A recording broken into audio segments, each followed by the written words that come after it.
menjelaskan definisi bisnis berbasis IP ini seperti apa dan menurut versi Mas Panji. Kedua, seperti apa arah pengembangan bisnis berbasis IP ini di masa depan, beserta contohnya baik dari sisi Comika maupun mungkin perusahaan-perusahaan lain. Tiga, apa saja yang harus dipersiapkan untuk membuat sebuah IP yang baik sehingga bisa menjadi aset yang bankable. Demikian pertanyaan saya berharap bisa dijawab di Sinar WLT agar bisa memperkuat referensi saya mengenai model bisnis tersebut. Terima kasih atas perhatiannya. Wassalamualaikum warahmatullahi wabarakatuh. Waalaikumsalam. Guards Ferry Yogyakarta. Oke. Gue kasih ini ya latar belakang untuk yang tidak ngerti apa yang si Fari maksud ini. Jadi memang pertama-tama saya ingetin sekali lagi, gue adalah co-CEO dari sebuah perusahaan Comika Company. Gue jalanin perusahaan ini berdua. Co-CEO yang satu lagi namanya Angga Diandri. Jadi ada co-CEO Panji Pragiwaksono, ada co-CEO Angga Diandri. Numpang tren. Kami bergerak di bidang stand up komedi intinya. Jadi misi kami adalah bikin komika hidup dari karya. Caranya adalah dengan ngebangun industri. Itu kan udah punya. Kalau industrinya kebangun, komika-komikanya banyak yang kecipratan uangnya. Karena kalau industri kan berarti kan perputaran uangnya besar. Dengan itu harapannya komika-komika lebih banyak bisa hidup dari karya. Nah, unit bisnis kami ada manajemen, talent manajemennya berarti secara komedian isinya ada promotor event yaitu Comika Event, ada platform digitalnya Comika ID seperti Netflix nih, ada sekolahnya Pecahkan, ada unit merchandisingnya Physical, ada juga medianya Comika Media, kemudian ada production house-nya Comika Space dan lain-lain. Tapi yang lagi diomongin sama Fari adalah revenue stream kami yang sedang kami kembangkan. Atau sebenarnya bisnis model berbasis IP. Nah, IP perlu dijelaskan dulu, itu adalah intellectual property, kekayaan intelektual, yang berarti ada beberapa hal kan di dalamnya. Ada copyright atau hak cipta, ada trademark atau merek dagang, ada patent ya, dan ada rahasia dagang, dan juga ada apa lagi aku lupa. Tapi itu adalah perlindungan atas intelektual, perlindungan atas kekayaan intelektual. Banyak orang bilang, oh ini open mic dipatenin ya. Kalau paten itu hanya untuk teknologi.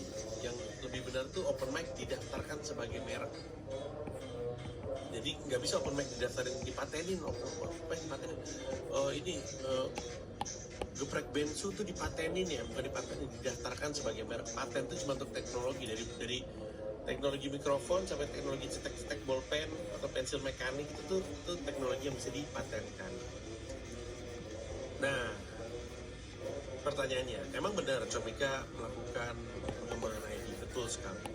Alasannya adalah karena suatu hari kami berpikir ini tuh Comika tuh bukan lagi bikin event aja, Comika tuh lagi membangun IP. Sebagaimana dulu gue menyadari bahwa gue itu bukan cuma bikin show aja. Ketika gue bikin stand up comedy special, gue tuh bukan lagi bikin show, gue lagi bikin konten. Sebenarnya pertunjukan itu bisa terus dimonetisasi, bisa terus diduitin setelah acaranya selesai. Kalau gue berpikir special gue tuh cuma acara off air, gue berpikir nyari duitnya dari jualan tiket. Tapi kalau gue berpikir itu adalah konten, sebenarnya usai acara gue masih bisa nyari duit dari situ. Taruh di YouTube jadi AdSense, taruh di platform digital jadilah duit comika.id, atau jual ke TV. Special gue tuh dari Merdeka dalam Bercanda sampai dengan Pragiwaksono itu dibeli TV semuanya, nilainya ratusan juta. Nah, jadi kan ada perubahan cara pikir ya. Yang tadinya gue pikirin cuma pertunjukan, lama-lama gue pikir loh ini mah konten. Nah sama, ketika lagi ngerjain pertunjukan, gue baru sadar gue ini bukan lagi bikin event, gue lagi bikin IP, intellectual property, yang mana berarti cara untuk ngeduitin acara-acara tematik ini bisa lebih dari sekedar jualan tiket. itulah yang namanya intellectual property. Ini gue ngomongnya moga-moga bisa runut. Gue ambil contoh gini. Ketika kami bikin sebuah acara tematik bernama Komikaze, sebenarnya gue bukan cuma lagi bikin event, gue bikin IP, intellectual property terkait itu, yang berarti apapun turunannya. Kalau misalkan gue bikin Komikaze ini begitu populer, Komikaze ini kan padanan dari komika dan kamikaze ya. Orang sekarang nyebut kamikaze malah komikaze. Komika dan kamikaze, berarti komika yang rela mati gitulah. Dalam hal ini rela mati demi komika. Kalau gue kembangin reputasi komikaze ini begitu baik, begitu besar, maka komikaze-nya sendiri pasti punya fans. Ada orang-orang yang ketika dengar, oh komikaze ada bulan depan, gue beli. Gak peduli siapa isinya, pokoknya dia tahu komikaze tuh acara stand up yang edgy aja. Siapapun yang ada di situ udah pasti edgy. Berapa kali gue nonton acara itu yang gue kenal cuma 2, tapi 3 lainnya ternyata gokil. Kalau gue berhasil ngebangun itu, berarti kan si Komikaze punya fanbase. Fanbase ini akan mencari apapun yang ada hubungannya sama Komikaze. Termasuk kalau misalkan Komikaze punya turunan dalam bentuk kaos. Kalau ada kaos Komikaze, terus fansnya Komikaze ini banyak, dibeli. Atau bahkan bisa aja tiba-tiba si Komikaze ini dibeli konsepnya sama sebuah stasiun TV. Mau dong ada Komikaze di TV gua gitu. Oh boleh, bayar license saja.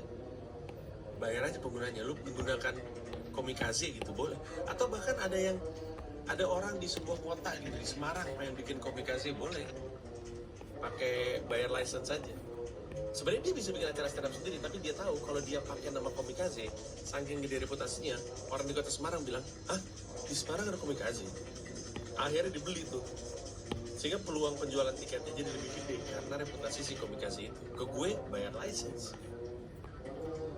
Atau Office Zombie misalnya. Office Zombie itu adalah acara tematik stand up-nya Comika Event yang fokusnya ke dunia karir. Kalau ada sebuah perusahaan bilang, mau dong ada Office Zombie, ya berarti dia harus bayar license.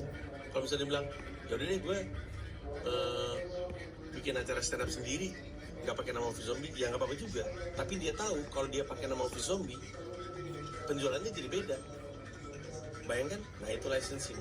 Dan turunannya bisa banyak banget. Bisnis intellectual property itu tuh adalah bisnisnya Marvel. Jadi dulu Marvel itu berpikir dia itu terus penerbitan komik dulu. Lama-lama dia berpikir, apalagi dengan komik mulai turun penjualannya, dipikir,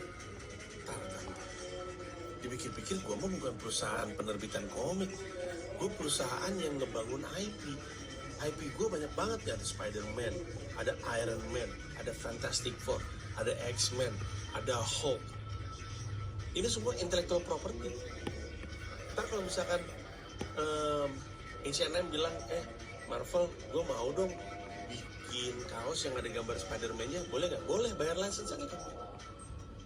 Nanti dari licensing itu, dia jadi punya, si H&M jadi punya izin untuk bikin kaos dengan gambar Spider-Man itu tadi. Dan licensingnya Spider-Man bukan cuma lewat kaos. Sony itu bayar licensing. Sony bayar ke Marvel. Marvel ya, dia terima duit barang jadi. Bahkan ada perusahaan bikin, wah bentar lagi back to school nih, bikin tas ransel ada gambar Spider-Man, boleh. Tapi karena sebagai sebuah IP, Spider-Man itu punya Marvel, lu bayar ke Marvel. Kalau lu nggak mau bayar ke Marvel, ya pembajakan hitungannya. Nah sekarang, Marvel, duit terbesarnya adalah dari licensing. Kalau lu buka the top 100 most valuable intellectual property, lo akan lihat ada banyak banget IP di situ. Pokemon nomor 1, nomor 2 apa, gue lupa. Ada banyak banget. Nah, Pokemon sendiri ada plushie-nya, ada game online-nya, ada merchandise-nya. Itu semua nggak dibikin sama perusahaan yang sama yang punya atau yang megang license-nya Pokemon. Pokemon itu kan license-nya dipegang bertiga ya. Mereka cuma jual license-nya aja, orang lain yang bikin. Gak usah gitu. Manchester United itu juga jualan IP. Misalnya ada sebuah perusahaan ban.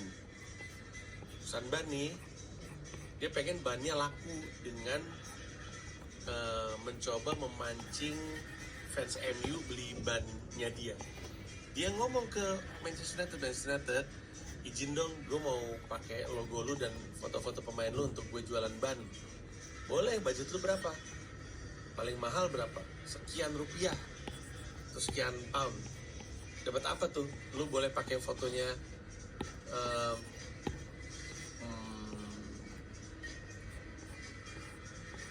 sekarang pemain yang siapa ya? Ya misalnya, kalau misalnya lu bayar yang paling mahal, lu boleh pakai fotonya Marcus Rashford, boleh pakai fotonya Bruno Fernandes, boleh pakai fotonya Casemiro. Oh tapi budget gue nggak segitu banyak, gue punya duit segini. Kata MU boleh juga, lu bisa pakai logo MU. Terus ditanya dia, pemainnya bisa pakai siapa? Nah, lu boleh pakai foto Harry Maguire, Onana, nanti lu pakai dah gitu. Nah, intinya kalau kita berbisnis IP, kita ngebangun intellectual property sampai titik di mana orang jadi mau bayar licensing ke kita untuk memajukan bisnis mereka. Itu kurang lebih. Kebayang gak sih? Itulah bisnis IP. Kalau kita berhasil, dan tentu invest ya, berhasil ngebangun sebuah IP, imbal baliknya itu akan worth it. Karena barangnya udah jadi, nggak ada pengeluaran tambahan, orang bayar license ke kita. Gitu, sebenarnya agak kayak bisnis franchise memang. Kan bisnis franchise gitu, gue baru ngomong sama Muslim, ngomong sama Babe. Jadi ada satu perusahaan kerjanya ngembangin menu baru. Misalnya menunya adalah telur dadar, dibikin harganya sekian, bahannya sekian, apa segala macam, standar sekian. Si perusahaan ini nyari artis Babe Cabita untuk ngegedein nama si brand, namanya Dadar Beredar. Si perusahaan pengembang menu ini kolaborasi sama Babe Cabita ngegedein IP Dadar Beredar. Saking gedenya Dadar Beredar karena populer mulu, maka orang-orang dari banyak kota mau dong franchise Dadar Beredar. Ditanya sama Babe sama si pebisnis ini, lu mau licensing atau mau partnership? Terus si orang yang lagi mau franchise bilang, bedanya apa? Kalau licensing, lu bayar license aja ke kita. Pokoknya ini standarnya, pokoknya harus gini, cabenya untuk sambelnya,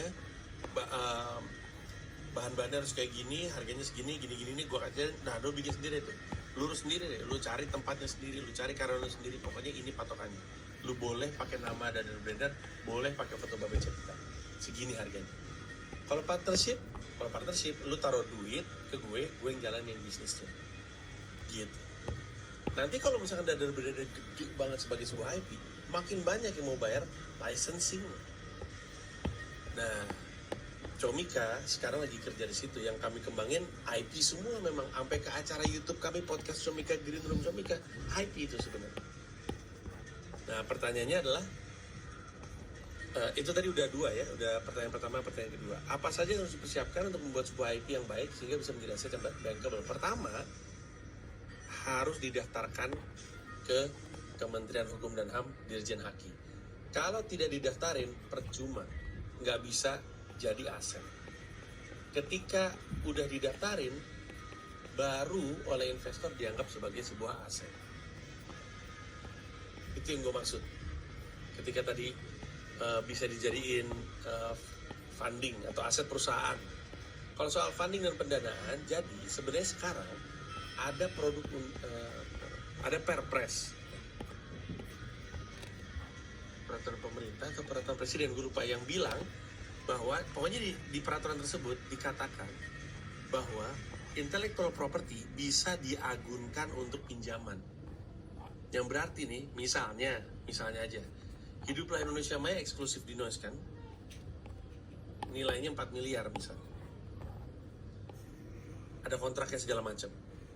Kalau memang ada kontraknya tertulis 4 miliar nilai deal antara Hiduplah Indonesia Maya dengan si Noise-nya misalnya ya, maka kontrak 4 miliar itu yang dijadikan bukti nilai atas intellectual property Hiduplah Indonesia Maya, sehingga gue bisa minjem dengan plafon yang 4 miliar itu tadi, gitu. Tapi ini belum jalan. Kenapa? Karena banknya belum ada yang ngebuka diri.